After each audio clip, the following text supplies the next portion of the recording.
noches, soy Luis Novarecio, hasta las 22 los voy a acompañar aquí junto con este gran equipo. Enseguida se sienta Cristian Ritondo, diputado nacional. Vamos a hablar también de las vacunas y hoy para mí un gran gusto está Daniel López Rossetti, uno de los médicos que mejor interpretan lo que nos pasa y que nos ayuda desde lo médico, situaciones de estrés, de angustia. Señores, formalmente buenas noches.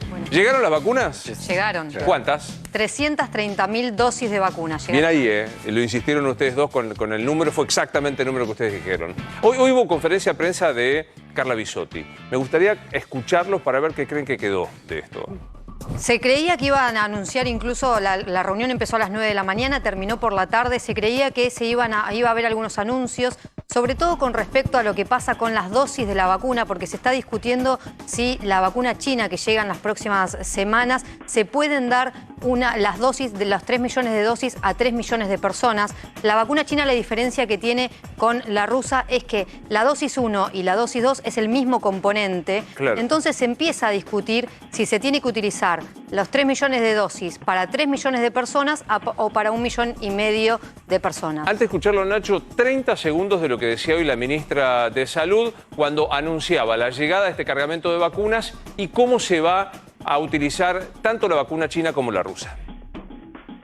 Las 3 millones de vacunas Sinopharm prometidas hace 10 días y si la ANMAT ya está estudiando la posibilidad de aprobarla para mayores de 60 años. Muchas gracias. Sí, las vacunas están en China. El anuncio fue que se firmó el contrato, que es lo que sucedió, se firmó un contrato que más allá del millón de dosis que se recibió, son 3 millones más de dosis y el anuncio de el traslado de esas vacunas lo antes posible. De vuelta no es solamente la firma del contrato y esperar las vacunas, sino que es un proceso entre que se firma el contrato, se realizan las autorizaciones de Cancillería, los vuelos, procesos internos de los países para exportar las dosis y toda la operación logística de traer 3 millones de dosis. Estamos trabajando para que eso sea lo antes posible. Cuando tengamos la fecha y esa confirmación lo vamos a comunicar. Bueno, ahí Nacho da la cantidad, no fechas y no precisión al final, ¿no? Sí, Luis, nobleza obliga, hay que reconocer. Nosotros fuimos muy críticos en muchos pasajes del tema sanitario, pero en este punto es más de lo mismo. ¿Qué quiere decir esto? No tienen la fecha precisa porque depende de muchas cuestiones logísticas y no quieren arriesgar martes, miércoles o jueves para no generar falsas expectativas. Lo importante es que la compra de vacunas chinas ya está hecha, el pago ya se hizo. 60 millones de dólares salieron esas vacunas, van a llegar la próxima semana, eso está confirmado. Lo que no está confirmado es el día puntual. Por eso, así como en algún momento criticamos el tema sanitario, en este caso fue descontextualizada Bisotti en un punto, porque en realidad la llegada de esas vacunas está garantizada. La próxima semana esas vacunas van a estar en la Argentina. O sea, los 3 millones llegan. Llegan. Martes, miércoles, jueves, pero llegan.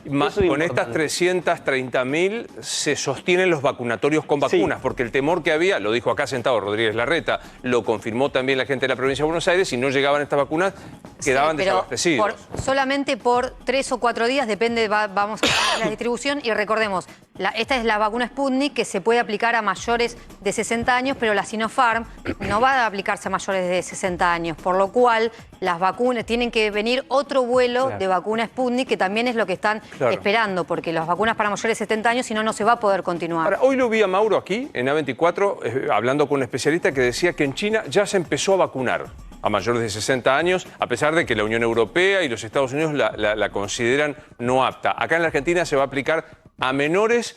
¿Con qué criterio? O sea, docentes, personal de seguridad, ¿cuál va a ser el criterio? Ese es el criterio que define después cada jurisdicción. Claro. La nación lo que hace es distribuir la cantidad de dosis de acuerdo a la cantidad de habitantes. Cada jurisdicción define a dónde tiene que ir esa vacuna. Había incluso diferencias, recuerden, entre la provincia de Buenos Aires y la ciudad de Buenos Aires, que la provincia decidió empezar a aplicar las vacunas a docentes antes que la ciudad. ¿Pero es un hecho que se va a aplicar solo una dosis? No, todavía no está definido, porque Luis. Una cosa es, 3 millones son 1,5 millones de personas. Ahora, si se aplicara este criterio de 3 millones y esperemos más de 120 días, serían 3 millones de personas. No está definido, pero Bisotti, recordemos, cuando era viceministra ya lo había salido a plantear. Ginés González García la salió a cruzar, dijo que no estaba en análisis eso. Es una idea que tiene en la cabeza la ministra y que evidentemente se está analizando. Va a depender de la llegada, está una cosa atada a la otra, va a depender de cómo avance el tema de Rusia. Si de Rusia en los próximos días se liberan más vacunas y pueden enviar una nueva carga, probablemente eso quede pendiente o en análisis. Pero la realidad es que el gobierno quiere avanzar lo más posible en la cantidad de aplicaciones porque se está acercando la peor fecha, ¿no? Los peores fríos y la estación en la que temen que llegue la segunda ola. Ahora me voy a sentar a charlar con Cristian Ritondo sobre varios de los temas. Cristian, buenas noches. Gracias. Buenas noches, gracias. ¿Sentís que se aclara? Para mí hay un montón de dudas. ¿Qué pasó con Pfizer? ¿Cuántas van a llegar? ¿Sentís que esto aclara un poco? No, porque de diciembre vienen diciendo una cosa distinta. O sea, ya tendríamos 20 millones de vacunados. Las vacunas no llegan. Era un gran acuerdo que se había hecho con Rusia. Rusia no puede entregar. No sabemos qué pasó con Pfizer. ¿Por qué en los demás países entró, en la Argentina no? Nosotros sacamos de urgencia y acompañamos al gobierno en el proyecto de ley que nos mandó y que inclusive en el medio de la negociación el Ministerio de Salud corrigió algunas cosas porque entendíamos el proceso que estaba viviendo la Argentina, la pandemia y la necesidad de firmar los convenios para que vengan las vacunas, pero sin duda hay una política desacertada. Empieza con cuántas iban a traer, cuando traen las vacunas que no estén aprobadas, las primeras que vinieron, con los vacunatorios VIP, la vacunación para los amigos, y hoy no tenemos vacuna para nuestros abuelos, para los docentes, para los policías, para el resto de los argentinos. ¿Qué pasa con Pfizer? Que digamos, recordemos, estamos un tanto mareados de cantidad de cuestiones, pero Pfizer usa en la Argentina la mayor cantidad de voluntarios para probar la vacuna. Hospital Militar, Fernando Pola, cantidad de gente. Y se suponía que esta suerte de colaboración iba a dar como una garantía para tener un privilegio a la hora de recibir las vacunas. No pasó. ¿Se acuerdan aquella famosa frase de Ginés González García? Es inadmisible lo que pide. ¿Qué se sabe de Pfizer? Empezó las negociaciones Ginés González García, como vos decías, con Pfizer. Las terminó siguiendo Vilma Ibarra, secretaria legal y técnica. Se juntó con Pfizer. Trataron de llegar a un contrato. Se redactó 3 o 4 veces el contrato. No se pusieron de acuerdo. El gobierno cerró la negociación porque no se ponían de acuerdo y no hay ahora interlocutores nuevos con Pfizer, por lo menos por ahora. Bien. ¿Hay novedades de más vacunas de la Sputnik? Bueno, Luis, el domingo, madrugada del domingo, está saliendo un nuevo vuelo a Moscú. Otro vuelo más a buscar más vacunas. Con misma metodología, todavía el gobierno no confirma la cantidad, pero sí confirma el vuelo. Esto es importante. Un nuevo vuelo parte a Moscú para traer más vacunas. Se van a sumar a las chinas. Ya vamos a estar cerca de superar los 8 millones de dosis entre las chinas y entre las de Moscú, ¿no? Bien, bueno, después vamos a seguir hablando del tema vacunas. Me voy a ir a sentar con Ritondo. ¿Ganó un juicio, Cristina? Sí, no el juicio, pero tuvo un triunfo en un tribunal que Cristina suele criticar muchísimo, que es la Corte Suprema de Justicia de la Nación. Hoy se trata del juicio que Cristina le inició por daños y perjuicios a la empresa Google. ¿Ustedes se acuerdan aquella frase de ladrona de la nación argentina que había aparecido en el buscador como una definición? Cristina planteó una demanda por daños y perjuicios y lo que pidió fue que se reserven todos los servidores de Google vinculados a ese hecho sin que se toquen. Bien. Google se presentó en la justicia. Esto es lo que estábamos hablando. El guiño de la Corte a Cristina Kirchner, la causa contra Google, cuando fue definida en el buscador como ladrona de la nación argentina. Y lo que Cristina busca es un peritaje al sistema de los servidores de la empresa para determinar quién pudo poner esa frase, cómo se llegó ahí, cuánto tiempo estuvo publicada. La vicepresidenta lo que pidió es que se mantengan los servidores intactos. Google dijo, esto no puede ser así. Hubo distintas apelaciones, llegó hasta la Corte le dio la razón, no se puede tocar nada hasta que se haga el peritaje. Bien, después vamos a hablar un poco de inflación. Claudio, tuyo iba a ser de un tema siempre así, ¿no? Sí, vine a divertirlos. Pero digo, ¿hay algún motivo para pensar que el 29% propuesto en el Congreso, en el presupuesto, pueda ser cumplible? Te adelanto la columna entonces, son las brechas que ofrece el sistema. La inflación, te lo planteo en estos términos, inflación mayorista más del 6% mensual, sobre todo en alimentos, los servicios completamente congelados. Entonces, la inflación va a ser o va a depender de la clase social en la que vos pertenezcas. Si sos de clase muy baja, el 80% de tu consumo es alimento. Vas a tener una inflación muy alta. Las clases más altas, el 80% de su consumo son servicios, que muchos de esos van a estar congelados. Vas a tener una inflación más baja. Ese 29, 30, 40%, el número que dé, como te digo siempre, no va a representar a nadie. Bien. ¿Cómo estás, Cristian? ¿Qué tal, Luis? ¿Cómo estás? ¿Qué viste ayer en Alberto Fernández cuando hizo la cadena? Agregando incertidumbre a las que tenemos todos los argentinos. ¿Por qué? No. Mirá, Luis, cuando vos ves, recién he hablado de Pfizer, 100 millones en Brasil, Argentina, 0. Uruguay empieza el proceso vacunatorio después que nosotros. Ya vacunaron a todos los mayores de 80 años, nosotros el 50%.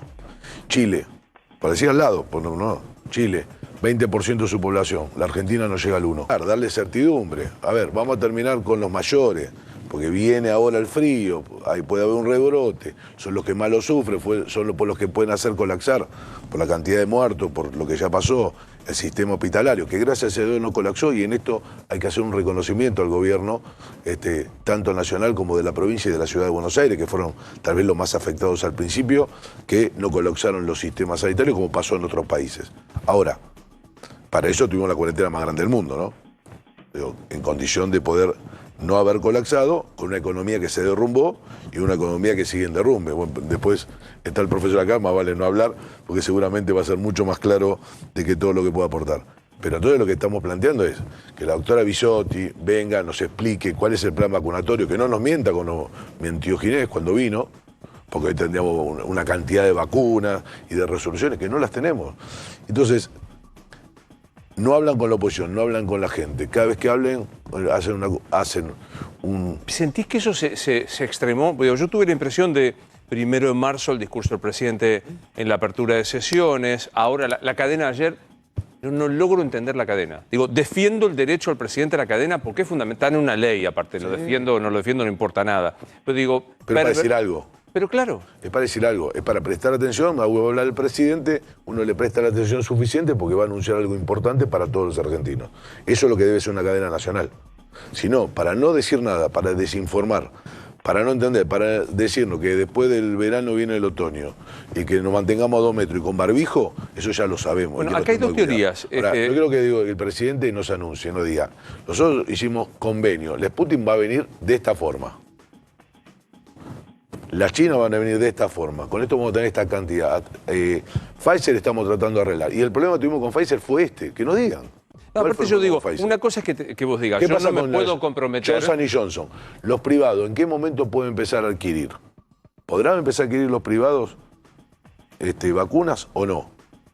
Una cosa así, bueno, mire, yo firmé este contrato que dice que el 14 de marzo van a llegar 500.000 vacunas. Quiero que sepan que esto es, o después si no cumple, si no es creer en la palabra simplemente lo que te están diciendo. Pero no solamente esto, hicieron de algo épico, hay que acordar el primer avión, digamos, era lo épico le pusieron a todo, parecía que era Malvinas, o sea, también le faltan respeto a la gente. Con esto de la cadena y demás, ayer Rosario contaba que en Casa de Gobierno, no es una hipótesis de ayer, sino que decía, fue como aprobar Kirchnerismo 1. ¿Esto qué significa? Hablo directamente con la gente, prescindo de los periodistas porque me critican mucho y de paso hago un ruido el día en que Macri aparece presentando su libro. ¿Te cierra esto? Sería infantil de parte de un presidente la crisis económica que tenemos, la crisis que viene de salud, rebrote de pandemia, que se dedica a ver si tapa a Mauricio Macri porque presenta un libro, la verdad, tiene un equipo que lo asesora bastante mal. Para terminar, aparte de hacer una cadena, y lo que el resultado de esto es crítica de todos lados. No hubo programa que yo ayer, periodística, en los canales que haya pasado, donde no fuera criticado al presidente diciendo qué quiso decir, que yo no le entendí, que entendiste. Me parece que si el presidente hizo eso, lo hizo muy mal.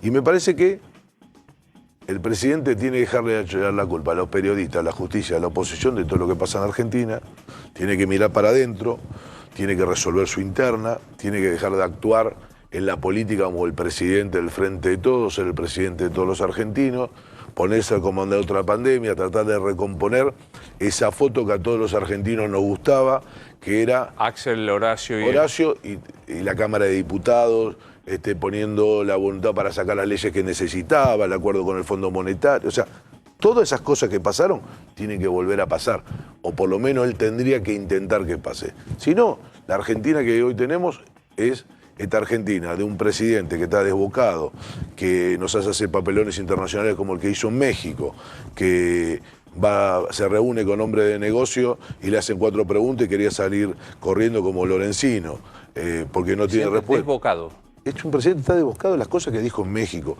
las cosas que dice todo el tiempo. La del primero en el Congreso. A ver, el Congreso a qué viene, a decir, señores, esto es lo que hicimos el año pasado, esto es lo que vamos a hacer esto. No dijo nada. Vos que venís del peronismo, ¿es un gobierno peronista el de Alberto? A ver, yo creo que hace muchos años en la Argentina no hay un gobierno peronista, se pueden decir peronista, pero creo que la política del ascenso social, el de la educación para igualar, todo eso se terminó. Digo, me parece que miran todo el tiempo para abajo. En la Argentina, 2 de cada 3 chicos son pobres, tienen el 50% de la pobreza y siguen conduciendo el país mirando el espejo retrovisor y no mirando para adelante, viendo quién es el culpable. Como si en los últimos 20 años, 4 de un presidente fueron los responsables de lo que pasó, digamos. Entonces, siempre la culpa es del otro. Es típico de los populismos, la culpa es de otro. Dejaste el gobierno hace 15 meses, el gobierno de María Eugenia Vidal, y veía lo de Maya. Es imposible achacarle a Axel Kicillof la responsabilidad de 2 pibes de cada 3 pobres y demás. No. Viendo eso, ¿no sentís decir, che, tampoco la supimos hacer? ¿Qué cosa no supimos hacer? Igualar, mejorar que 2 de cada 3 fueran pobres, que las mayas no vayan al colegio. A ver, sí, pero vale la pena decir todo lo que hicimos, si queremos. Porque me parece que sí, hubo 500.000 adultos mayores que terminaron sus secundarios, que no habían terminado sus secundarios y le dimos interés. Sí empezamos a urbanizar barrios que se han suspendido. Itatí, acá en Quilmes, me pareció uno rápido. Puedo decir el barrio Esperanza en San Martín, donde lo que hacíamos era casualmente eso. Y si querés hoy hay muchas cosas que se abandonaron, porque hay que ver la madre de esta chica, cómo estaban y demás. Tampoco hay lucha contra el narcotráfico. No hay un búnker que se derribe, no hay operativo antidroga. El mensaje que se manda con algunos, como por ejemplo con la marihuana, que es mejor que el cigarrillo. Estamos confundiendo. Me parece que en algunos tienen desconocimiento profundo de lo que es el conurbano, lo hablan de un esnovismo que no es lo que tiene que pasar en el conurbano ni en los sectores más humildes. ¿No sé que justo es eso lo que le decían a María Eugenia? Que no tenía idea de lo que pasaba en el conurbano, que era un discurso snob. No hubo nadie que haya recorrido más el conurbano que María Eugenia. Y cuando dicen que no aparece María Eugenia Vidal, yo le digo, no aparece en los canales de televisión.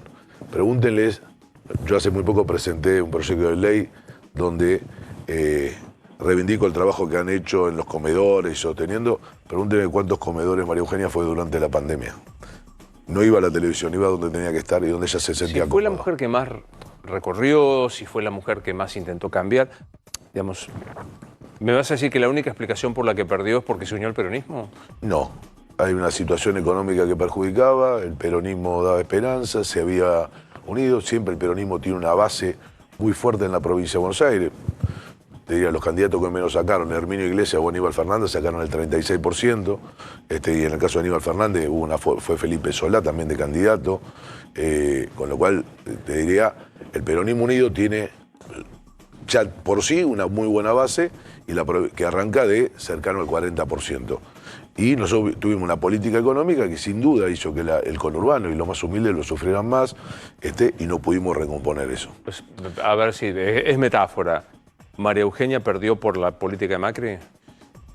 Hubo una política económica, esto no hay mucha autocrítica. Después del 2018 que no pudimos hacer las transformaciones que queríamos, la economía no funcionó bien. Si bien los últimos 3 meses antes de las elecciones la Argentina había vuelto a volver a crecer, se estaba bajando la inflación, el dato concreto son todas las estadísticas que aparte nosotros no las escondíamos que eran del INDEC. ¿Pero dónde bajaba la inflación? No, los últimos 3 meses seguramente. Claudio, ¿bajaba la inflación? Los últimos 3 meses venía bajando la inflación antes de agosto. En agosto se pierde la interna, se produce un nuevamente aumento y deja a la Argentina, vuelve a dejar de crecer. Sí, también es relativa a la sensación térmica de la inflación medirla sola. Solo una observación y tomo lo que dice, que es, una cosa es tener una inflación, por ejemplo, el año pasado del 36% anual con una caída del PBI del 10%, la sensación térmica es mucho peor por la caída del PBI. O sea, tengo menos ingresos y me suben más las cosas. En el 2019 también teníamos una caída del PBI. Entonces bajaba la inflación, pero la sensación térmica también era peor, porque me suben los costos y me bajan los ingresos. Otra cosa es tener inflación con crecimiento. Nada, igual es mala en todos los aspectos. La inflación es mala, punto. Sí, claro. Sin duda. Y le perjudica siempre a los que menos tienen. ¿Le soltó la mano Macri a María Eugenia? Nunca. Y no lo creo que sea así. Nosotros somos parte de un equipo y creo que sí con el diario del lunes, sí, con el diario del lunes María Eugenia iba antes, podría haber ganado, pero es el diario del lunes. Cuando se tomaron las decisiones, se tomaron y hoy los resultados están. Así que hay que construir la Argentina que viene para adelante y creo que mirar la experiencia que tuvimos de gobierno, hacer análisis de lo que hicimos mal, volver a hacer lo que creemos que hicimos bien y que la sociedad aprobó, y me parece que eso nos va a dar legitimidad para volver a gobernar en la Argentina. Sí, Rosario, Nacho. Sí, no sé si leyó el libro de Macri, en uno de los fragmentos dice que Cristina no está bien y no sabe si alguna vez lo estuvo. ¿Usted coincide con esto? Yo no tengo ni coincidir ni no coincidir con el libro de Macri. Primero lo estoy leyendo recién ahora, me lo regaló en el día de ayer, y es una evaluación que hace el expresidente y sabrá por qué lo dice y lo confirmará en el libro. Digo, que a mí me impactó, yo ayer lo decía, ¿no? Empecé a leerlo también, habré leído 70 páginas impar, me puedo acordar fotográficamente, página 5 dice Cristina no está bien, igual, y nunca lo pudo ser. Igual hay actitudes como la de no haber entregado la banda presidencial que hace una persona muy poca democrática, por lo menos por empezar por ahí, ¿no? Ritondo, ¿qué opina de esta nueva iniciativa del gobierno de postergar las PASO? Hay algunos aliados de Juntos por el Cambio que están de acuerdo. ¿Cuál es la postura de ustedes? ¿La de suspender las PASos o de postergarlas? Algunos de suspender, otros de postergar. No, Morales se mostró de acuerdo en suspenderlas. La de suspender no, porque cambia básicamente el sistema electoral en la Argentina. O sea, tiene un diseño el sistema electoral y nunca se cambia en un año electoral. No, de hecho, en medio de la pandemia, el gobierno nacional habilitó a cualquier cantidad de escuelas para que voten en las elecciones de Bolivia. De Bolivia, correcto. O sea, digo, y ahora, digamos, cuando tienen que votar los argentinos. Pero digo, después, hay que hacer pasos. Si hay que hacer pasos y creo que es el método para seleccionar los candidatos. ¿Vas a ser candidato a gobernador? Falta eso para el 2023. No, pero digo, Monzó se lanzó, Emilio se acaba de lanzar. Yo creo que es el 2023. Yo creo que es el mejor, me encantaría, es un lugar que conozco, que trabajé, me encantaría, me parece que falta el 2023.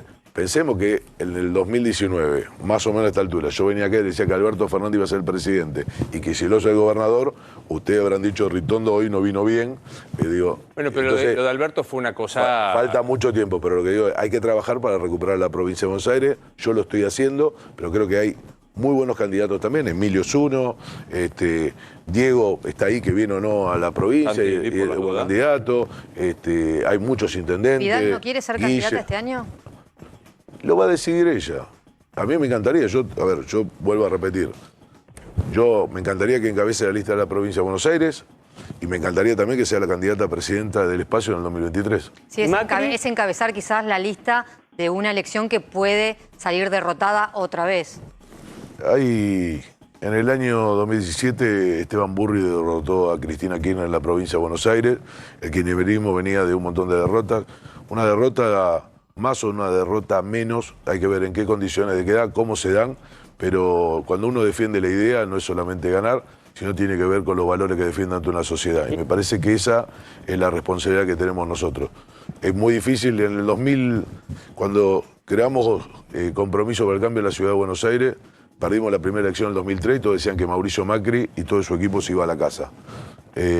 8 años después, o un poco tiempo después, gobernó la Argentina, la provincia de Buenos Aires, la ciudad, y armó por primera vez un gobierno. Una cosa es perder después de la gestión y otra cosa es perder en la legítima competencia, ¿no? Se puede perder después y se puede perder en el momento. Me parece que tiene que ver cuánto es, y aparte yo creo que en el caso de Comensal estoy seguro que María Eugenia va a ganar la provincia de Buenos Aires, pero digo, más allá de lo que yo crea... ¿Cuál es candidata? Si va a ganar la provincia de Buenos Aires, es que es candidata. Bueno, pero ahí disiente con otros referentes. Por ejemplo, Jorge Macri ayer dijo que no la veía a María Eugenia Vidal siendo candidata en provincia. ¿Y qué opina de Macri? ¿Macri se tiene que jubilar de sus pretensiones? Nunca. En la política nadie jubila a nadie. Hay dos sistemas de jubilación, es la decisión propia o la de la gente. No es otro dirigente. ¿Sí? Y digo, Mauricio Macri está activo, da consejo, presentó su libro, hay que aprovechar la experiencia que tuvo los 4 años como presidente, fue el fundador del PRO, fue el hombre que fue capaz de hacer esa coalición de gobierno que derrotara al peronismo, que hiciera un mandato de 4 años sin terminar, que vuelva a colocar a la Argentina. Cuando dice, ¿para qué sirven las relaciones internacionales? Y capaz que servían para conseguir vacunas. Ahora, estar bien con el mundo, ¿no? Pero en esa lógica, Cristian, ¿un expresidente es mejor como candidato nuevamente o acompañando al espacio desde su experiencia? Uno le puede decir al otro lo que quiere ser porque eso va en cada uno. Si vos me decís, yo creo que la experiencia y la capacidad que aporta Mauricio Macri es mucha, y después de presidente solamente podés volver a ser presidente. No hay otro lugar en el cual, digamos, ya fuiste papa, ¿no? ¿Es un buen presidente de la Cámara, Sergio Massa? Yo tengo idas y vueltas, pero tengo una buena relación personal, y después él defiende como presidente de la Cámara sacar los proyectos del gobierno.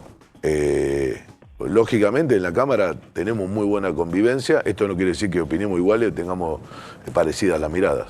Se suele decir que en las internas de la coalición que gobierna, bueno, Cristina está clarísimo cuál es su posición, Alberto era el presidente de la mediación y Massa era el más racional, el más moderado. ¿Sí o no? Pero termina votando las mismas cosas, ¿no? El impuesto a la riqueza termina sacando las mismas cosas, con lo cual la moderación se muestra en los hechos. Digo, ahora que en las formas, en los tratos sea de una forma, es una cosa, pero digo, el impuesto a la riqueza, solidaridad, como digo, fue votada. La plata que le robaron a la ciudad de Buenos Aires fue votada. El presidente es Sergio Massa y él es parte y tiene diputados, inclusive de su sector, del Frente Renovador, dentro del bloque de Frente de Todos. Votaron todos iguales. ¿Algunos creen que aquella pelea de Mauricio con Sergio Massa fue estratégicamente un error porque permitió que se uniera el peronismo? Yo no estuve, ni fui a Davos, ni estuve en las conversaciones que ellos tuvieron. Con lo cual, solo queda es lo que dice Mauricio Macri y lo que dice Sergio. Pero fue una lástima que una relación que había comenzado con mucha altura se haya roto. Sí, sí, Martín. Ritondo, ayer el presidente en la cadena nacional dio la sensación de que frente a la falta de vacunas, la segunda ola, la mutación del virus, podría haber medidas restrictivas a futuro. ¿La oposición hasta dónde estaría dispuesto a acompañar y qué tipo de medidas de cierre? La verdad que es muy difícil, porque no hay un buen diálogo con el presidente. Es más, no hay diálogo con el presidente. O sea, nosotros tenemos un diálogo, diría, respetuoso en la Cámara de Diputados, con Sergio y con Máximo, que son los que representan al gobierno. Ahora, con el gobierno, ¿en qué medidas? ¿Con quién lo va a consultar? Pero ustedes ahora, hoy por ejemplo, se juntó con todos los ministros de salud, incluso estaban los de las provincias opositoras. ¿Habla con gobernadores como Gerardo Morales, con los radicales? Bueno, lo serán ellos, pero no habla con la oposición, habla con los gobernadores, que son parte de la oposición. No es lo que piensa Gerardo Morales, no tiene por qué ser lo que piensa mi bloque del PRO, ni el propio bloque radical. Fuiste ministro de Seguridad hasta que se fue Vidal. ¿Cómo viste esta interna que empezó en un programa que hacíamos Nacho, Rosario y yo? Lo recuerdo. En Animales, cuando Bernie dijo, no le hablo. Y hoy casi piña con el número 2. ¿Qué significa esto? Primero, vuelvo a reiterar lo que dije en tu programa, las veces que hablamos. La seguridad es un problema tan grave que lo resolvemos entre todos. Y eso quiere decir nación, provincia e intendencias en la provincia de Buenos Aires. Es imposible pensar que uno solo tiene para resolver los temas. Tiene que estar con el intendente, con su secretario de seguridad, con lo que pueden aportar y con Nación, porque vamos desde delitos federales, que hay que compartirlo con Nación, hasta los delitos que preocupan al común, que son desde una plaza, desde cómo interactuamos con el narcotráfico, dónde tenemos que tener presencia, el mapa del delito. Bueno, entonces va desde el intendente ahí. Cuando esto se rompe, es imposible tener una buena política de seguridad. ¿Quiénes ganan? Los delincuentes. Es bueno, ¿te gusta el estilo, Bernie, en el ejercicio del sillón que vos ocupaste?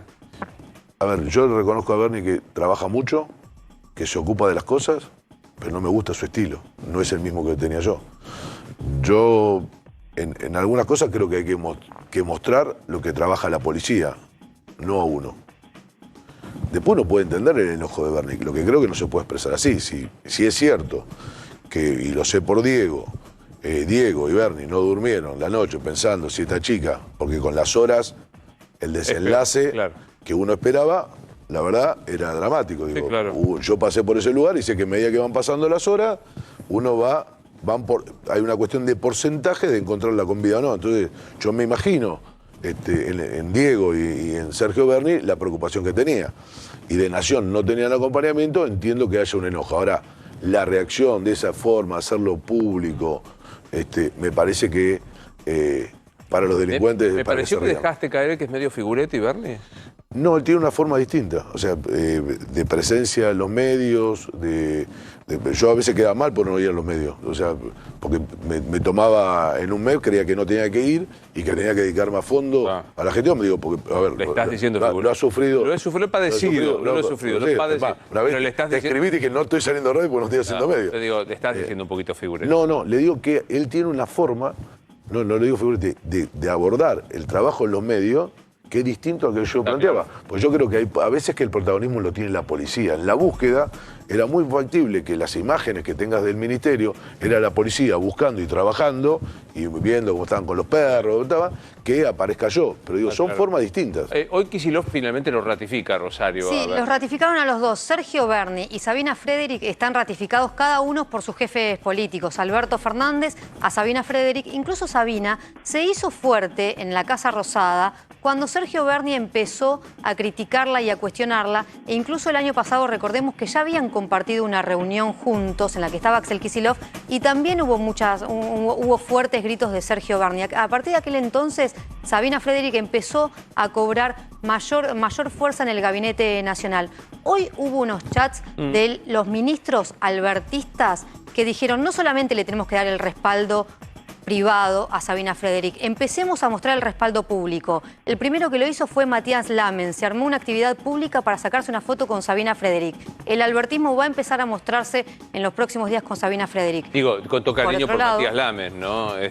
Pero digo, arrancaron con el ministro de Turismo. Si querían bancarlo, hubieran arrancado con un ministro de Interior, con un jefe de gabinete. Pero digo, lo queremos a Matías Lamen, nos cae muy bien. Es la primera foto del albertismo de estos ministros que están muy enojados, sobre todo porque, bueno, Cristian Ritondo lo decía, porque no solamente se difundieron los gritos de Sergio Berni hacia el número 2 de Sabina Frederick, sino que después Sergio Berni se mostró con Diego Santilli y les molestó a estos albertistas este show que hizo Sergio Berni con Diego Santilli. Por otro lado... Y a su vez Kicillof lo recibió a Berni. Lo recibió hoy a la mañana en la Casa de Gobierno de La Plata a Sergio Berni. Kicillof estaba molesto con el ministro de Seguridad por el accionar que hizo. Ya lo había calmado varias veces antes al ministro de Seguridad. Ahora, recordemos que es el ministro de Seguridad que sobrevivió a la levantada de la policía cuando le hicieron piquetes en la Casa de Gobierno, en la Quinta de Olivos, y va a seguir sobreviviendo. ¿Por qué?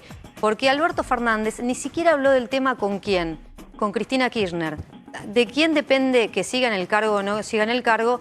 De Cristina Fernández de Kirchner. No hubo diálogo, no hubo un pedido tampoco. Sergio Berni dice, me quieren sacar desde la Casa Rosada. Desde la Casa Rosada dicen, nosotros no levantamos el teléfono para sacarlo y mucho menos a Cristina Kirchner.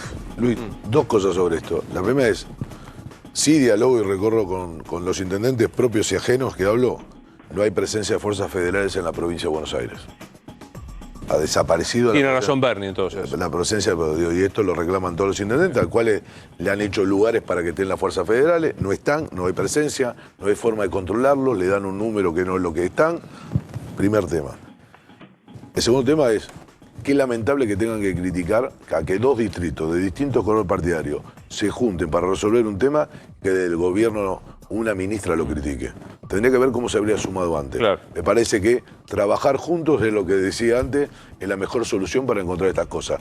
Nadie, ninguno de los dos, y esta es la buena actitud que tuvo Diego y Berni, se quedaron diciendo el costo político lo paga él y yo no voy. Los dos fueron y pusieron la cara. Y esto hay que valorarlo porque yo he pasado por situaciones similares y sé lo difícil que es. Dos muy cortitas. ¿La votás en una interna de tu coalición a Patricia Bullrich? Sí, según contra quien vaya. Si va contra María Eugenia, no. Pero digo, Patricia es muy... Patricia tiene un trabajo, una militancia, un esfuerzo, lo que le está poniendo al partido, lo que está haciendo ella, que es para reconocerle el gran esfuerzo de ella. Yo me llevo muy bien con Patricia, lógicamente. Ahora, si vos decís, va Patricia contra María Eugenia, olvídate. O sea, entre Patricia y María Eugenia, claramente María Eugenia. Entre María Eugenia y Mauricio... Entre María Eugenia y Mauricio. María Eugenia.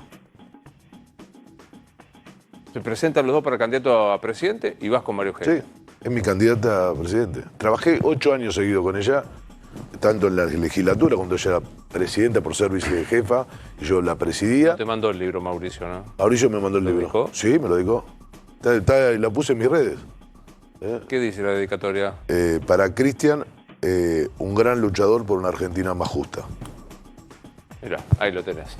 Bueno, nada, hubo miles de No, pero versiones. para que yo lo elija es... No, yo está muy trabajo bien, y pero digo, está muy bien. esto sin digo, dejar de querer, de haber creído quién fundó, yo lo que creo es el proceso, y perdón, y el que nos dio la oportunidad, a María Eugenia, a Horacio, a Diego, a mí y a muchos, de crecer en este espacio. Nada menos, si Mauricio. no, está claro. Está claro.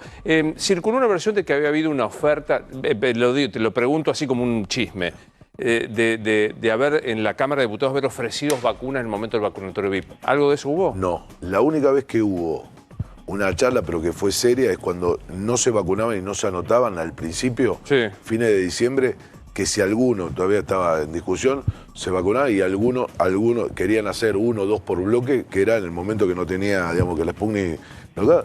Y eso no llegó a nada porque en realidad enero hubo un poco de receso, se llegó febrero, ya la vacuna, después que salieron las notas y demás, tuvo credibilidad, pero fue en el momento que había 200.000 o menos 200.000 en la provincia de Buenos Aires y había un miedo que la gente no se vacune por desconfianza y ahí, pero fue una charla, pero no hubo vacunatorio VIP. Es más, yo puedo asegurar que de mi bloque no tiene ninguno la vacuna. No es más, Polledo y no me acuerdo la otra diputada que iban a México. Carmen, no. A Valdés no le van a hacer una cuestión de privilegio. A Eduardo Valdés le van a hacer una cuestión de privilegio. Vamos a ver cuando tenemos años, todavía no lo tuvimos. Está bien. Gracias por haber venido. No, Muy amable. muchísimas gracias. A propósito de vacuna, el señor que fue y le tocó el timbre a los Dualde, ¿lo ascendieron? Lo ascendieron, Luis. Mira. Alejandro Costa es el hombre en cuestión, un funcionario que lo habrás visto muchísimas veces durante la pandemia porque era el que salía a la mañana con Carla Bisotti en las conferencias de prensa matutinas, Sí, también me las acuerdo. vespertinas, incluso en el que estuvo la payasa Filomena, estuvo ahí Alejandro Costa, Malo, una cara muy le visible. tiraste la payasa Filomena. No, porque un funcionario todoterreno, era subsecretario de Estrategias Sanitarias, fue ascendido, Luis, con la salida de Ginés González García y la llegada como ministra de Carla Bisotti, fue ascendido a secretario de Calidad, Regulación y Fiscalización. Alejandro Costa fue el que fue a vacunar a los Dualde, a la familia Dualde, a la casa personalmente. Sí. Fue el que le llevó las vacunas a los Dualde, lo reveló este canal. Sí, estuvo Chiche, lo contó Romina Mangel y después estuvo Chiche que confirmó esto, ¿no? Exactamente, lo confirmó Chiche Dualde. Fue ascendido en el día de hoy, salió en el decreto del boletín oficial. Bueno, una buena noticia para Alejandro Costa. Es una designación que no deja de ser polémica por el contexto, Luis. Desconozco qué pasó, porque había leído que los vacunados VIP no habían recibido la segunda dosis. ¿Tenemos claro si... No la recibieron, no se presentaron todavía. Pues se acuerdan que en el caso de los Dualde fue muy particular. Fue el señor Costa, tocó el timbre para vacunar a Eduardo. Sí, bueno, también vacunó a Chiche. Pero como había 5 dosis en el frasco, fue Chiche, el secretario 2 de las Dualde, hijas. Sí, tuvieron suerte. Y para no tirar, está muy bien. Me parece que, ¿esto cómo se llama en economía? Maximizar la distribución. Claro. Claro. Es una cosa fenomenal. Yo te digo que la escuché, insisto, me cae muy bien, tengo como un afecto personal por Chiche. No puedo creer realmente que... Sí, la excusa de Chiche Dualde fue terrible. Sí. O sea, Bueno, decir que la quisieron callar dándole la vacuna, hacete cargo que la quisiste recibir, ¿no? Porque también le pegan todos al gobierno y dicen, bueno, la quisiste recibir, pusiste el bracito. sí, nadie te obligó. Exactamente. Nadie te obligó. El doctor Arnaldo Medina es el secretario de Calidad del Ministerio de Salud de la Nación. Doctor Medina, soy Luis Novarecio, a quien dicho esto lo saludamos. ¿Cómo le va? ¿Qué tal, Luis? Buenas noches, ¿cómo está? Bien, empiezo con algunas cosas de lo particular a lo general. Hoy se anunció que va a llegar un lote de 3 millones de vacunas chinas. ¿Está decidido o usted diría que es posible utilizar una dosis por persona y de esta manera vacunar a 3 millones en cambio de 1,5 millones con 2 dosis? Bueno, en el caso de la vacuna china, todavía no. Primero, es decir, no está decidido, o sea, no está todavía aprobado por ANMAT para mayores de 60 años. Hoy es el grupo que más preocupa de llegar a vacunar. Respecto a la decisión de una sola dosis no es tan así, sino que la postura es diferir la segunda dosis, ¿no? En el caso de esta vacuna, ahora se han comprado 3 millones de dosis. 1 millón sería primera dosis y 2 millones serían segunda dosis, porque recordemos que se había comprado anteriormente 1 millón. O sea que tenemos 2 millones de primeras dosis y 2 millones de segunda dosis. Sí. Si se volviera a confirmar un contrato y se compraran más vacunas chinas, podría ser que se ocupen en primeras dosis. Es decir, que el cargamento que llega va destinado a 1,5 millones de personas, punto. El cargamento que llega, sí, que son 3 millones de dosis, 1 millón podrían ser primeras dosis y 2 millones estarían destinados a segunda dosis. En caso de que se compren, hay tratativas, por supuesto, y que se pueda confirmar una compra con China de más dosis, podrían destinarse parte de ese cargamento como primera dosis. Me queda solo esta duda. Si utiliza 1 millón como primeras dosis y 2 millones como segundas dosis, me falta... Ya se aplicó 1 millón de primeras dosis. Recordemos ahí que está, ya se había comprado 1 millón. Ahí está. Y los criterios de vacunación dependerán de cada jurisdicción, si es mayores, menores, personal de seguridad o lo que fuera.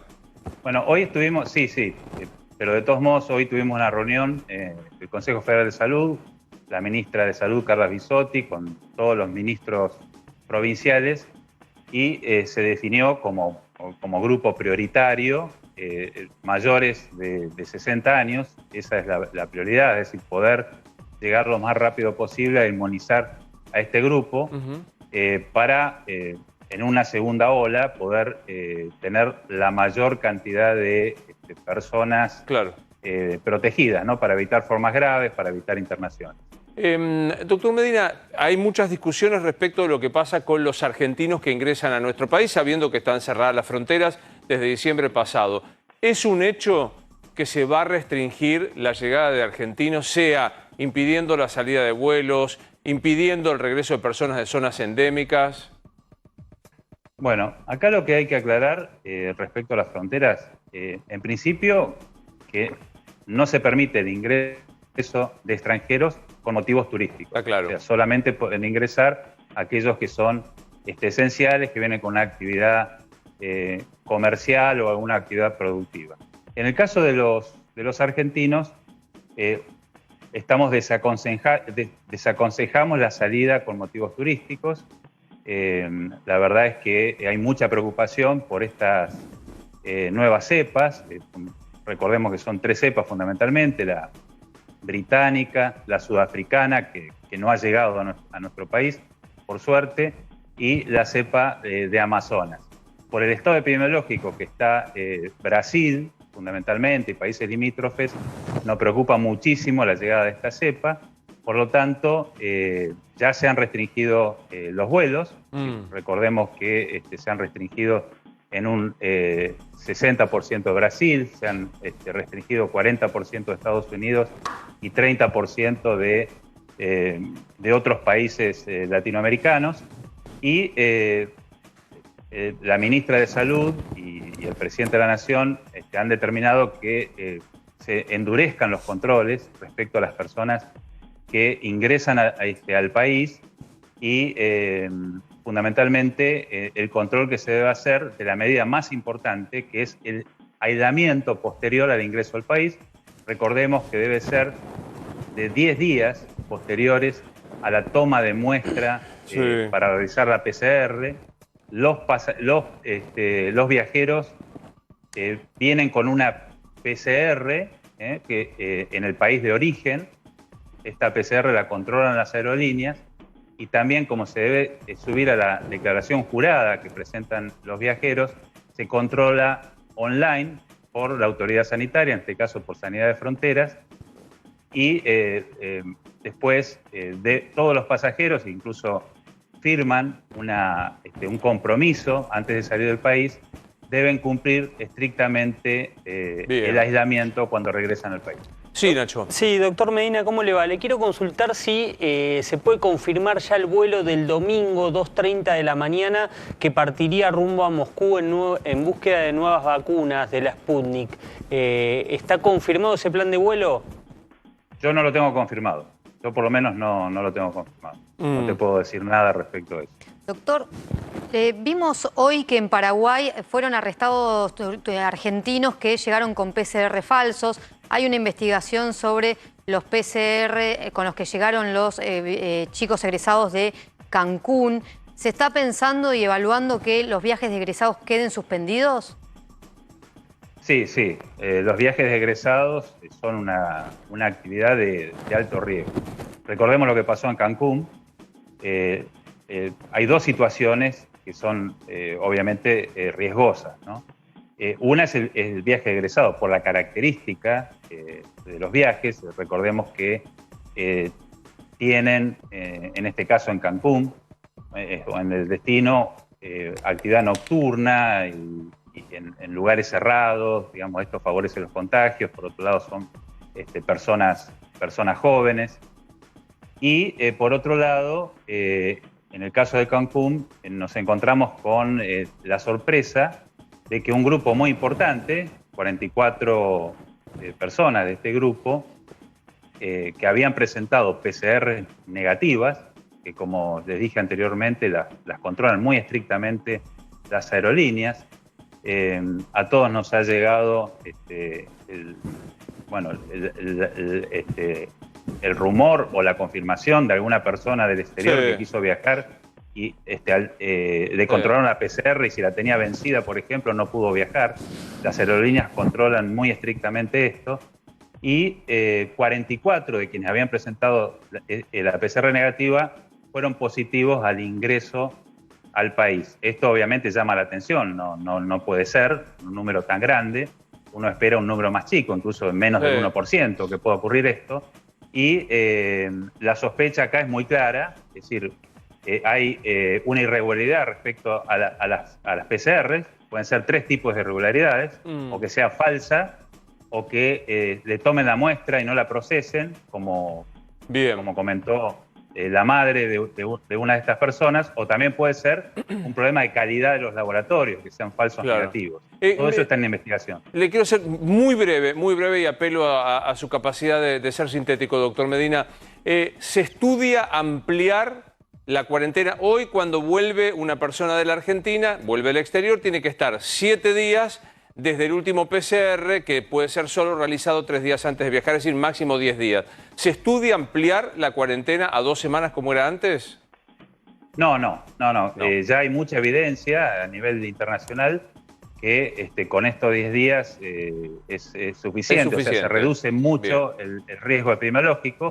Esto no significa que estadísticamente alguna persona pueda desarrollar la enfermedad fuera de estos 10 días, pero ya hay una reducción muy importante de los riesgos. Claro. Martín quería preguntar algo muy breve. Sí, doctor. Hoy hay un promedio de 8.000 casos diarios en el país. ¿A partir de qué número superior a estos 8.000 ustedes empiezan a preocuparse, sobre todo frente a la llegada de la segunda ola? No, ya estamos preocupados porque están subiendo los casos. Es decir, ya llevamos más de 3 semanas que se detuvo el descenso de casos que veníamos teniendo después del rebrote que tuvimos en el mes de enero. Recordamos que hubo un descenso antes de fin de año muy importante, un rebrote en enero, que indudablemente coincidió con el fin de año, con las fiestas y con el inicio de la temporada turística, y ahora empezaron a subir los casos. Esto obviamente nos preocupa. Hoy, motivo de la reunión, uno de los motivos más importantes de la reunión con los ministros de las provincias fue analizar esta segunda ola, es decir, cómo nos preparamos con la segunda ola. Estamos trabajando muy intensamente. Por supuesto que la vacunación es muy importante para proteger a la población de riesgo, pero también estamos trabajando muy intensamente en preparativos que tienen que ver con disponibilidad de testeos, con la capacidad asistencial. En una primera ola estuvimos muy centrados en expandir las terapias intensivas para que no le falte un respirador ni una cama de terapia a ningún argentino. En este momento estamos mucho más enfocados en otras áreas como emergencias, clínica médica. Tenemos disponibilidad de tratamientos para esta segunda ola, o sea, está el plasma de pacientes convalecientes, que ha demostrado mucha efectividad cuando se aplica en los primeros 3 días, y también el subequino es otra alternativa terapéutica. Así que todo esto, en todo esto estamos trabajando con muchísima intensidad. Vuelvo a apelar a la brevedad. No puedo dejar de preguntárselo. Usted es una de las personas que está denunciada por las diputadas de la oposición por irregularidades en el Hospital del Cruce, donde usted estaba, por presunto alteración del orden de vacunación de personas, lo que mal se llamó, lo que se llamó vacunatorio VIP. No, Luis, la denuncia que yo vi de las diputadas, que bueno, la verdad es que han hecho otras denuncias también, ¿no? Por ejemplo, de envenenamiento, la vacuna y también otras denuncias en la región, es que yo me vacuné en el Hospital del Cruce. En realidad yo me vacuné en el Hospital Posadas, no me vacuné en el Hospital del Cruce. Después hay otras denuncias que tendrá que responder el hospital, ¿cierto? Sí. Pero en ese caso yo no estoy vacunado en el Hospital del Cruce y estoy vacunado en el Posadas, pero estoy vacunado como personal de salud, o sea, en doble condición, ¿no? De estratégico y de personal de salud. Gracias por atendernos, doctor, que siga bien. No, por favor, gracias a usted. Hasta luego. Bueno, dejamos hablar de un poco, vamos a hablar de economía. Y vamos a hablar de brechas brechas de la economía. Pero me dejas hacer un paréntesis de algo que venían hablando, pero me dan ganas de decirlo independientemente de eso. Si vos sacás factor común de los países que pueden volver o están volviendo a cuarentenas, también lo podés ligar desde el lado económico con el nivel de formalidad que tienen esos países. Ah, mira. Si vos tenés una economía muy formal, donde el Estado te puede solventar el sueldo, lo que fuera, mira, vos no puedes ir a trabajar y nosotros te ayudamos porque trabajás en la formalidad, el respeto hacia lo regulado es interesante. En países como el nuestro, Colombia, Perú, Brasil, donde vos tenés una informalidad del 50%. Empleo negro, Empleo negro, pero no solo eso. Yo te lo pongo desde el punto de vista económico. A veces el Banco Central quiere regular la tasa de interés. Y vos le decís, pero si la mitad del mercado va por afuera, vos podés regular en el zoológico, pero lo que está fuera del zoológico no lo vas a regular. Cuando regulás un tipo de cambio, el tipo de cambio oficial, nace una brecha y hay otro dólar que va por afuera. Entonces, regular algo donde la economía es informal es más difícil. Entonces, el manejo de la pandemia en países de economía muy informal, repito, Argentina, Perú, Colombia, donde hay una informalidad muy alta, es muy difícil de hacerla cumplir. Porque vos, yo, los que estamos acá, que tenemos un ingreso formal, vos podés decir, bueno, no voy y sigo cobrando el sueldo. Y ahí generás, y empiezo ahora sí con la columna, con brechas. Brechas de calidad de vida. Entonces, vamos a la más común, a la que conocen todos. Es la brecha cambiaria. ¿Qué está pasando hoy? Cualquier exportador tiene la obligación de vender los dólares y le pagan tipo de cambio oficial. Pero si vos querés comprar, te ponen un par de impuestos y terminás pagando 158. Como el dólar informal vale menos, alejaste una compra. Los que compraban dólar ahorro, que eran 700, 600, hasta 1.000 millones por mes, no están más. Entonces el central, con esta política, terminó comprando, gracias a que subió la cantidad de venta, porque subió la cosecha y subió el precio, terminaron comprando en estos meses 3.000 millones de dólares. ¿Pero qué pasó? Cuando vas a las reservas decís, che, pero no subieron las reservas. ¿Dónde están estos dólares? Los están vendiendo vía contado con liquidación. Entonces es esa brecha que se está manteniendo estable. Y ahí vos empezás a mirar. Y el ejemplo que siempre pongo es, vos vas en un auto. Y acá el chino con 3 más ayudan a empujar el auto. Entonces, ¿el auto funciona o funciona porque lo están empujando? Te genera dudas. Si no lo empujarían, ¿funciona? Entonces, ¿la economía funciona? ¿El dólar es esto o es porque lo está frenando? ¿Es porque el chino está empujando? Porque lo están empujando, porque no me dejas comprar, porque ¿es el verdadero valor de equilibrio de la economía o lo estás manipulando? Entonces no genera confianza de largo plazo. La primera es esta brecha cambiaria que todos miramos de reojo porque tenés desaliento a la compra, artificial vía impuestos, obligación de la venta, aquel que exporta, y encima el central está vendiendo, se está descapitalizando de reservas que podían haber aumentado y no aumentaron. ¿Está bien la primera brecha? Perfectamente. Claro. Vamos a la segunda brecha inflacionaria, o algo te adelanté. Vos tenés una inflación X, bien medida, confío en la medición, pero también con gente empujando el auto, porque vos tenés congelado un montón de activos. Entonces, ¿es el verdadero precio? Tarifa, regulación de precios máximos en algunas. Fíjate que vos lo ves en los balances de muchas compañías reguladas que están perdiendo mucho dinero. Lácteas.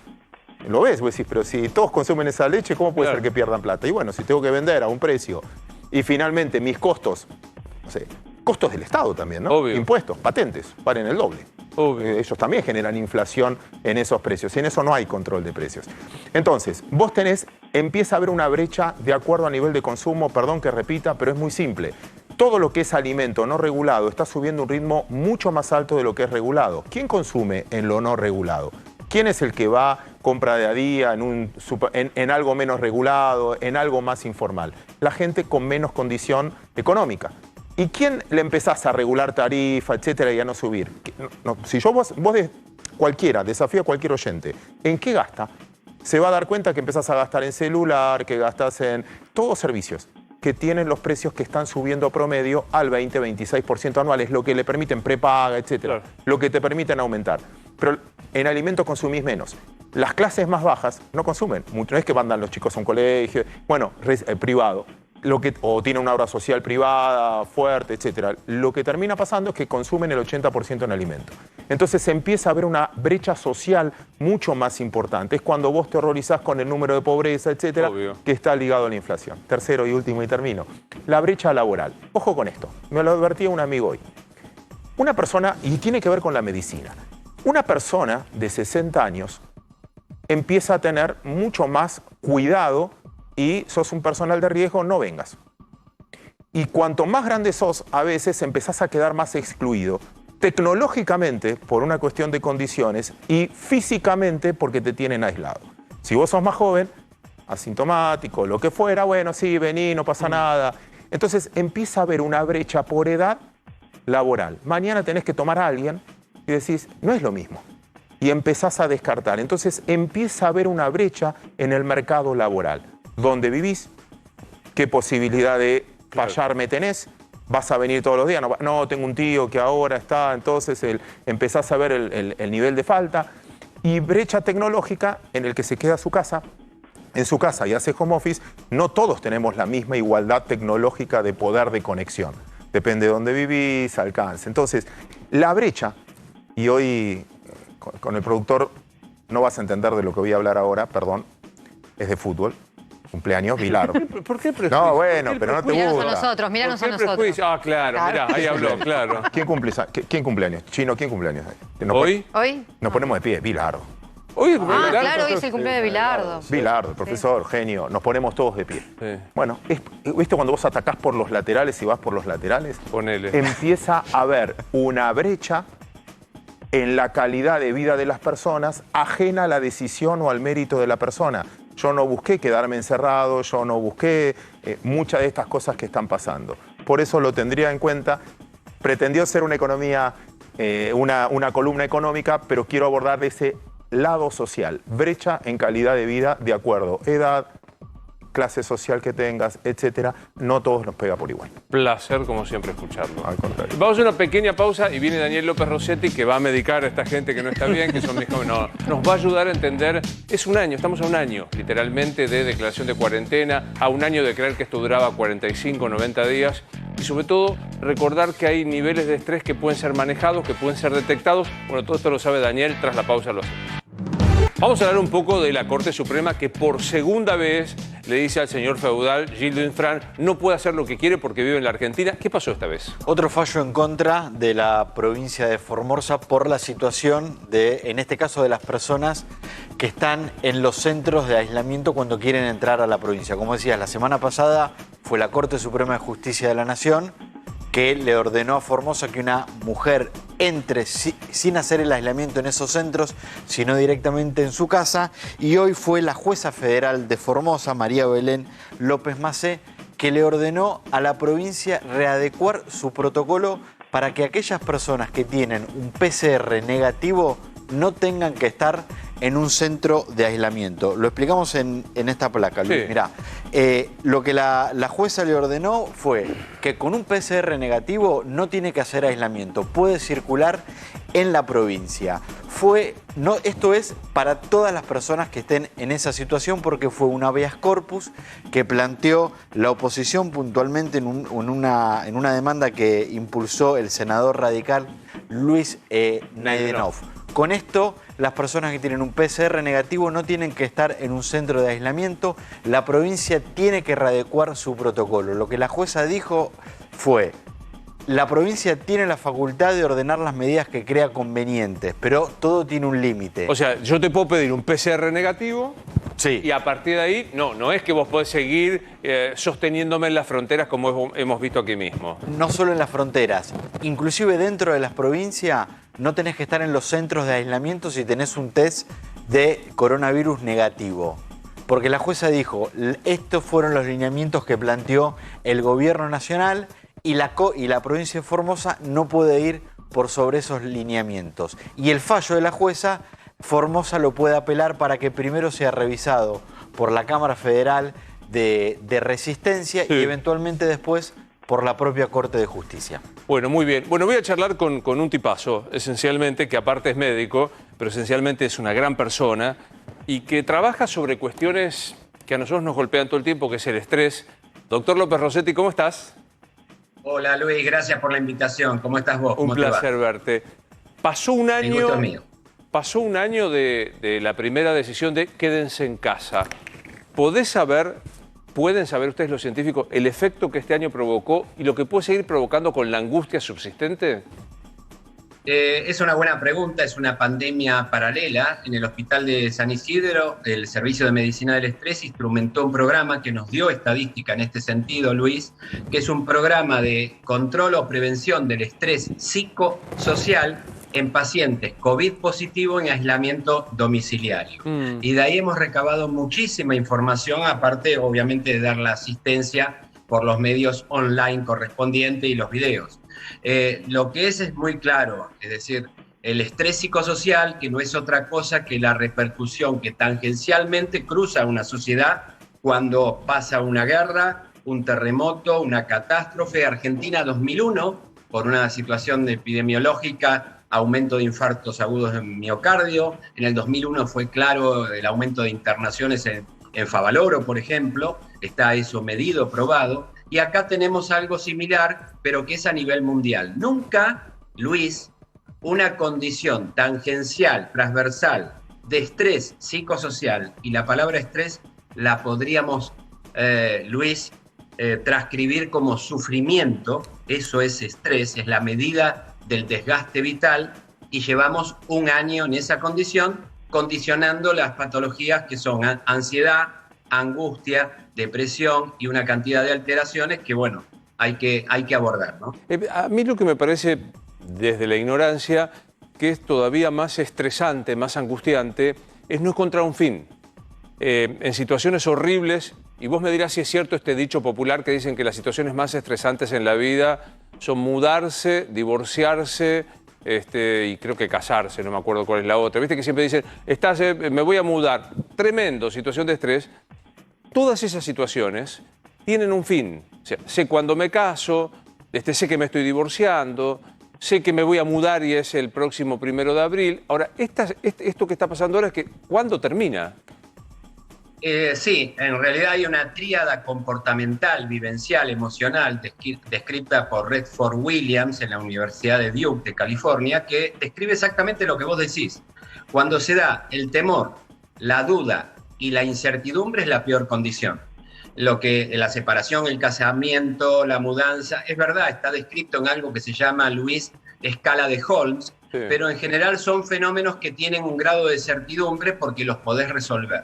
Acá hay un costo, un desgaste continuo que lleva un año y que merece atención y recurrir a algunos recursos prácticos aplicables a muchas personas para compartir la emocionalidad que todos estamos viviendo, en mayor o en menor medida, depende de las repercusiones laborales, económicas, sociales, pero esto está pasando en todo el mundo.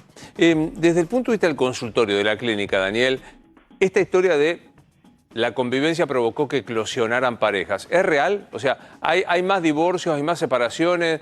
¿Esto funcionó como tal de lo que estás viendo en el consultorio?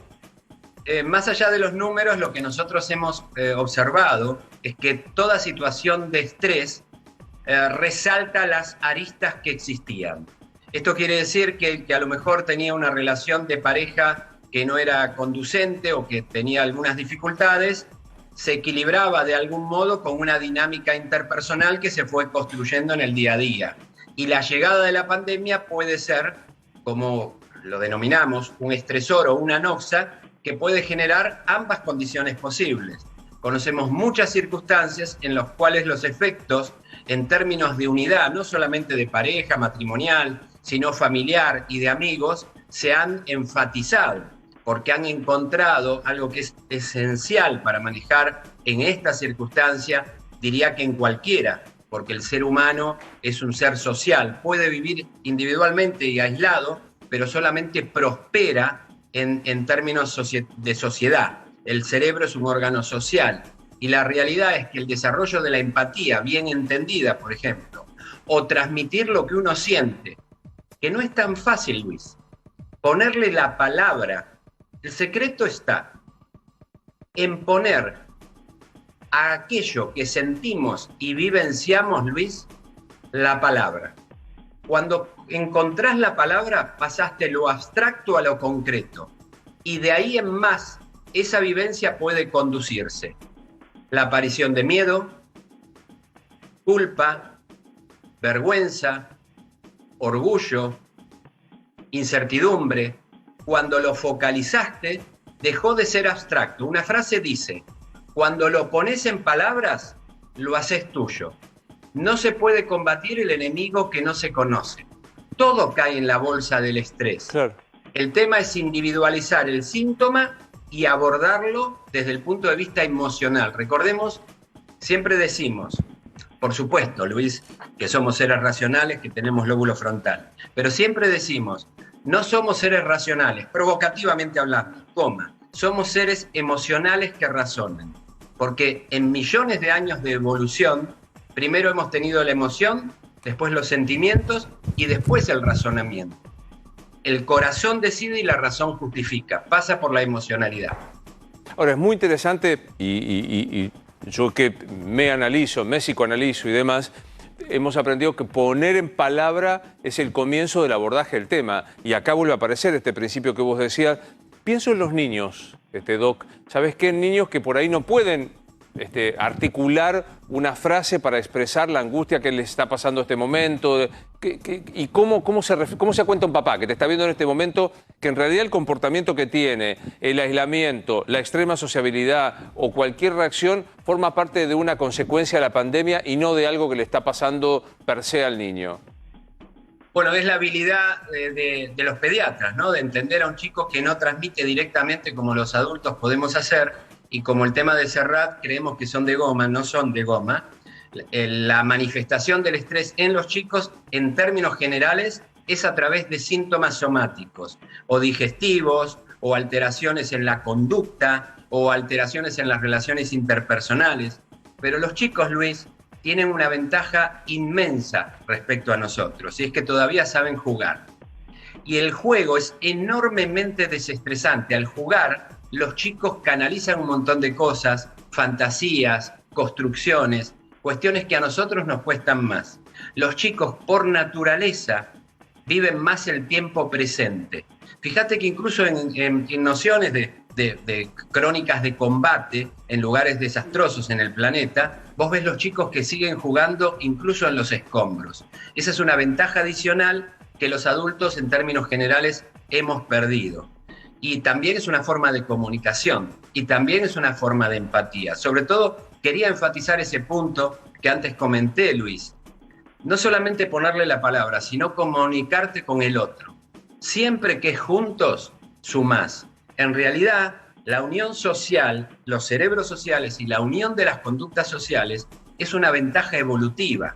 No es una consecuencia, es una herramienta para utilizar que da lugar a la solidaridad, a la empatía, a la ética y a la moral. Sí, siempre estoy pensando en alguien que está en casa y que a lo mejor no tiene la chance de acceder a una consulta con especialistas como vos, o que no sabe cómo llegar, o que tiene dudas de si está atravesando un proceso de angustia, de miedo, de temor, como decía, de estrés en general. ¿Hay algún síntoma que vos le dirías, una pareja que quiere saber qué le pasa a su cónyuge o qué sé yo qué? ¿Hay algún común, no digo un estresómetro, pero alguna cosa parecida que vos digas, ten en cuenta esto, sería bueno que consultaras? Los síntomas son muy diversos y hay tantos síntomas como personas. Sin embargo, en términos generales, en nuestra experiencia hospitalaria, los síntomas generalmente son entre 1 y 3. Algunos pueden tener casi siempre en una circunstancia de estrés su síntoma propio, que puede ser cefalea, alteraciones digestivas, insomnio, alteraciones de conducta. Podríamos ahora, si te tuviese que decir algo simple, como médico para transmitirlo en tu programa y en televisión, y para que pueda resultar útil es que lo que alguien dice, el que lo recibe pase al plano de lo práctico, Luis, diría que es si sufrís. Si la pasás mal en casi cualquier cosa, eso es estrés crónico.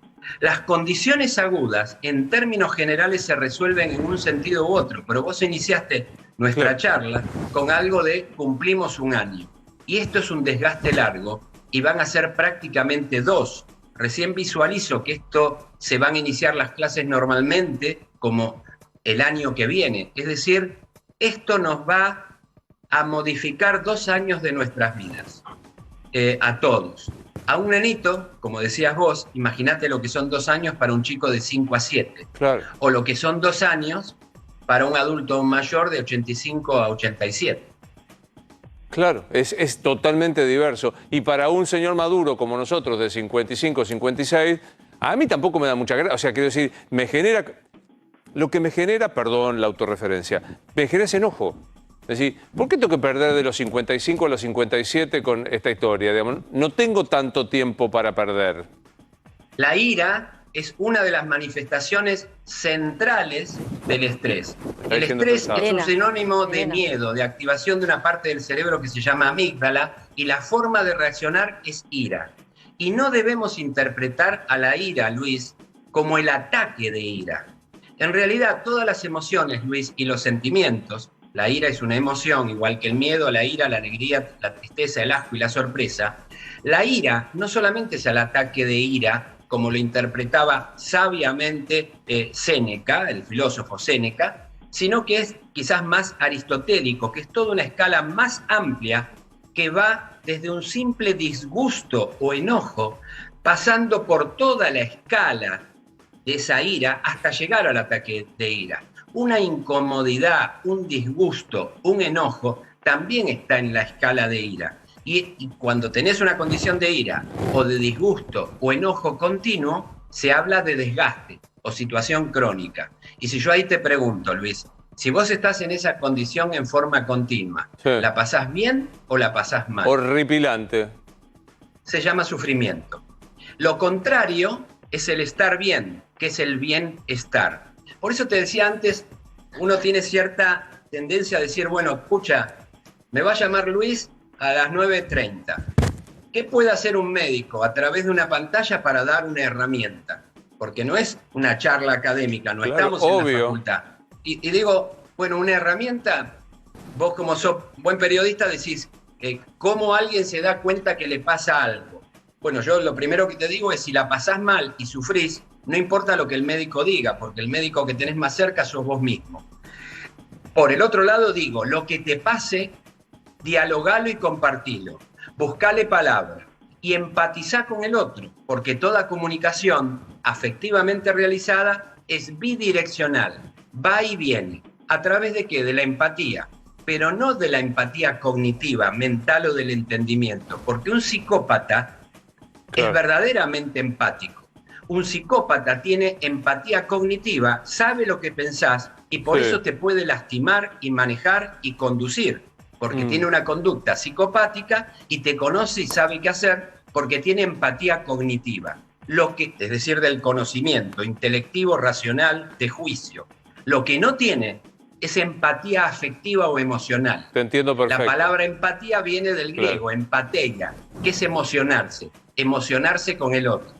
Obvio. Esa comunicación bidireccional baja el nivel de estrés y se puede medir con instrumentos casi en forma automática. Siempre que te sentís cómodo, baja el nivel de tensión. Y eso tiene que ver con la relación interhumana. ¿Me dejás pasar un aviso parroquial, que es un curso, un posgrado universitario de medicina del estrés?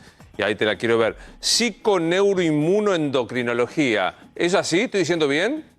Estás diciendo bien. ¿Qué hacen estos paramédicos que tienen, cómo hacen para anotarse, para participar de este posgrado?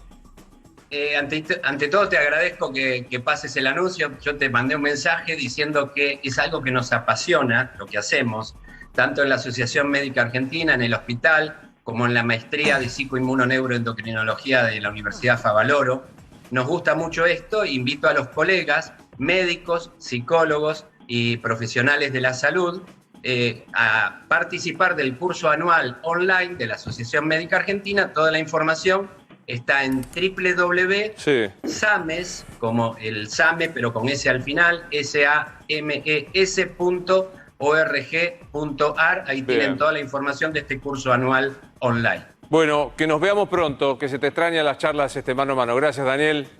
Un gran abrazo. Gracias, Luis. Yo la veo, no sé qué opinan, la veo muy estresada a Gerdi. No, Elena está liquidada.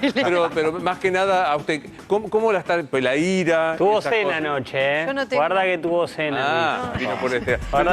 Ataques de ira, no. Más allá de esto, digo, es un año Difícil. Durísimo. durísimo, en el que nosotros tenemos una suerte, que hemos podido seguir trabajando. Salir, venir a trabajar y todo esto. Sí. ¿Cómo estás, Sucho? No, tuve la suerte de trabajar en ese caso. Totalmente. Así que eso obviamente te permite descargar más que el promedio.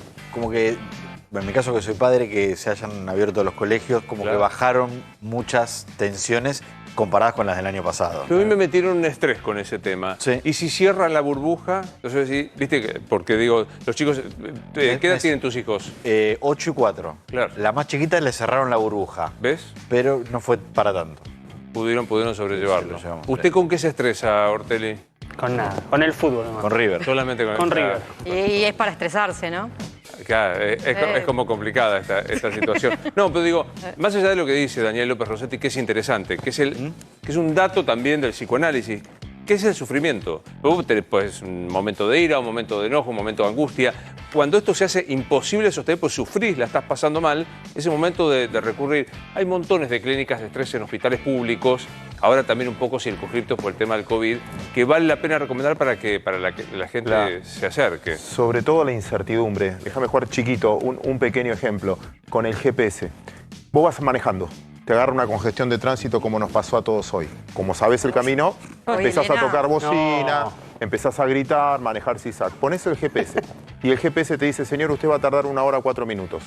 Ah, bueno, voy a tardar 1 hora 4 minutos. Listo, se acabó el problema. Luis, voy a llegar un poquito más tarde. Te empezás, la certidumbre. La certidumbre, aunque sea una mala noticia, la certidumbre de saber qué va a suceder te empieza a preparar. La incertidumbre de no saber qué va a pasar, creo que nos enredó a todos este año. Seguimos con incertidumbre, porque ahora el gobierno está evaluando la manera de cerrar con una incertidumbre total. No sabemos si vamos a volver en algún momento a fase 1, a fase 2, si las escuelas van a tener que volver a cerrar. Esa sensación de vacío que describieron ustedes cada vez que escuchan, diciendo, ¿pero qué me dijo? O sea, si yo lo necesito a ustedes para interpretar lo que dijo, estamos en problema. Además, las incertidumbres sanitarias, de encierro, laborales, eran muchas, no era una sola. Tenías como un montón de cosas abiertas sin saber cómo se iban a resolver y si en algún momento alguno de esos problemas también te iban a tocar a vos o a tu familia. La verdad que han estado muy bien, especialmente Sucho Vicky. Le agradezco mucho. Me mataron al principio, pero bueno, ahí está. No, de ninguna manera. Muchas gracias a Ortelli, a Gerdi, muchas gracias a Martín. Quiero agradecer especialmente a la gente de Royaz. Estoy feliz de vestir Royaz y especialmente si es informal, a la gente de Salón Berlín, que es nuestra barbería, y a Fernanda Tosi, que se ocupa de la estética. ¿Alguien tiene que agradecer algo, alguna cosa? No, ya estamos. Ya están. No tienen que hacer ningún otro tipo de agradecimiento. Se van a quedar con el amigo, con Rolo Graña, como siempre hace GPS. Un placer acompañarlos. Soy Luis Novarecio. Nos vemos el lunes.